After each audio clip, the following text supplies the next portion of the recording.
what's up, guys? It's Craig Syracusa. Welcome, Faith. Happy Thursday, July 16th, faith test. In this you greatly rejoice, though now for a little while, if need be, you have been grieved by various trials, that the genuineness of your faith, being much more precious than gold that perishes, though it is tested by fire, may be found to praise, honor, and glory at the revelation of Jesus Christ. That's Peter. Sometimes you will face situations that are bigger than you are, making you feel as if you have no answers or resources. To continue on, everything in you says give up, but don't do it. And remember, Peter is the one that was on the boat that was so afraid, and because of the waves, and God said, be still. Be still. Like, why are you afraid? Why do you have fear? Do you not trust? Do you not have faith? Side note. Friend, you are in the midst of a faith test.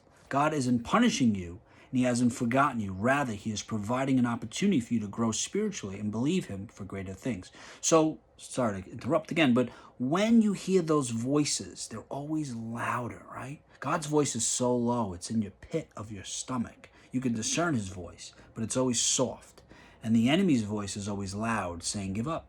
Where is God in all this? God promised you. Maybe he changed his mind. All of these play on your emotions, but remember, emotion and faith are two different things.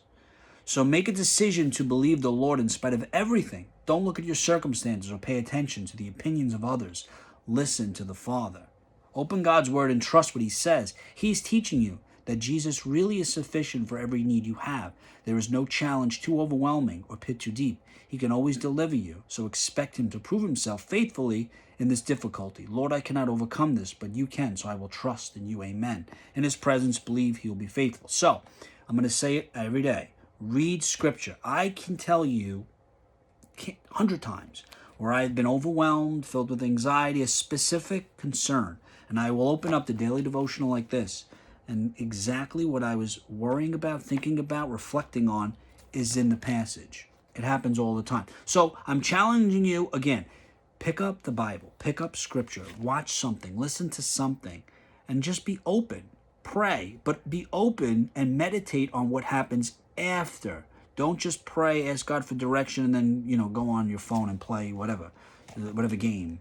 You need to be present, because the enemy, the distractions, the words, the negative thoughts will constantly come. And the only way you can combat that is with scripture. Just trust me and open up the Bible. Until next time, always remember you have the ability to inspire, evangelize through words and actions.